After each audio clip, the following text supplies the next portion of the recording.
प्यारे बच्चों, good morning.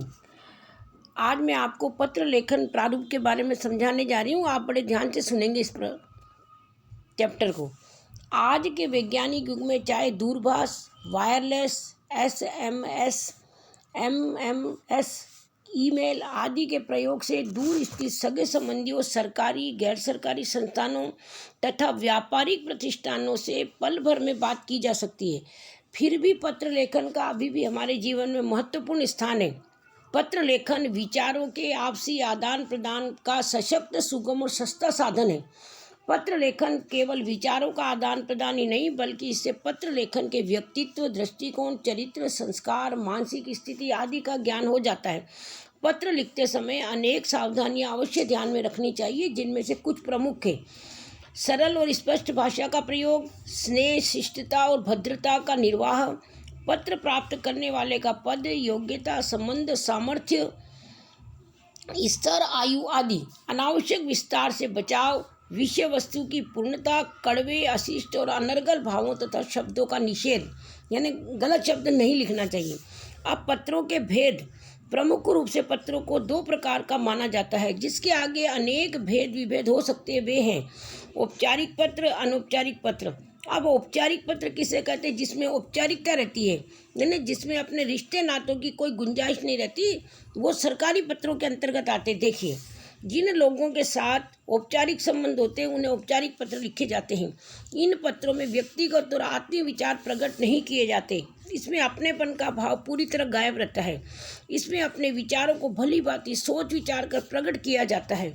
प्रायः औपचारिक पत्र सरकारी, गैर सरकारी कार्यालयों में अधिकारियों, निजी संस्थानों, पत्र पत्रिकाओं के संपादकों, अध्यापकों, प्रधानाचार्यों, व्यापारियों आदि को लिखे जाते हैं।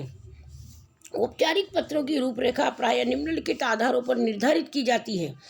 पत्र का क्रमांक, विभाग, कार्यालय, मंत्रालय का नाम, फिर दिनांक, प्रेषक का नाम तथा पद, प्राप्तकर्ता का नाम तथा पद, विषय का संक्षिप्त उल्लेख, संबोधन, विषय वस्तु, समापन, शिष्टता, प्रेषक के हस्ताक्षर, प्रेषित का पद, नाम और पता। अब औपचारिक पत्र का मैं एक उदाहरण आपको समझाने जा रही हूँ, इसे बड़े ध्यान से सुनिए।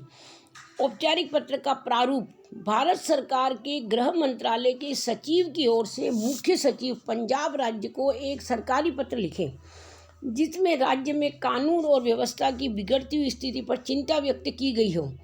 प्रेषक कार्यालय, जिसको भेजा जा रहा है, भारत सरकार, गृह मंत्रालय, नई दिल्ली, दिनांक 11 जुलाई सन सच एंड सच। प्रेषक प्रशांत पंडित, सचिव, भारत सरकार, गृह मंत्रालय, नई दिल्ली। प्राप्तकर्ता सेवा में मुख्य सचिव, पंजाब राज्य, चंडीगढ़। विषय, राज्य में कानून तथा व्यवस्था की बिगड़ती स्थिति। संबोधन, महोदय। विषय वस्तु, मुझे यह सूचना देने का निर्देश हुआ है कि पंजाब राज्य में कानून व्यवस्था की दिनों दिन बिगड़ती स्थिति में केंद्र सरकार बहुत चिंतित है। सरकार ने आपका ध्यान इस गंभीर समस्या की ओर आकृष्ट किया है और इस स्थिति को दृढ़ता से निपटने का निश्चय किया है। पंजाब सरकार को भी इस दिशा में कड़े पग उठाने चाहिए। इस संदर्भ में आपको सूचित किया जाता है कि राज्य में कानून तथा व्यवस्था बनाए रखने के लिए सभी आवश्यक कार्यवाही की जाए तथा केंद्र सरकार को भी प्रगति से अवगत कराया जाए। इस संबंध में केंद्र सरकार राज्य सरकार को सब प्रकार की सहायता देने के लिए तैयार है। समापन, शिष्टता, भवदीय। भवदीय का अर्थ आपका होता है, लेकिन सरकारी भाषा में भवदीय लिखा जाता है। प्रेषक के हस्ताक्षर, पंडित प्रशांत पंडित। प्रेषक का पद, सचिव, गृह मंत्रालय। अब आपको ये समझ में आ गया होगा। आपने इसको याद करना है और मैं कल इसका टेस्ट लूँगी। थैंक यू बेटा।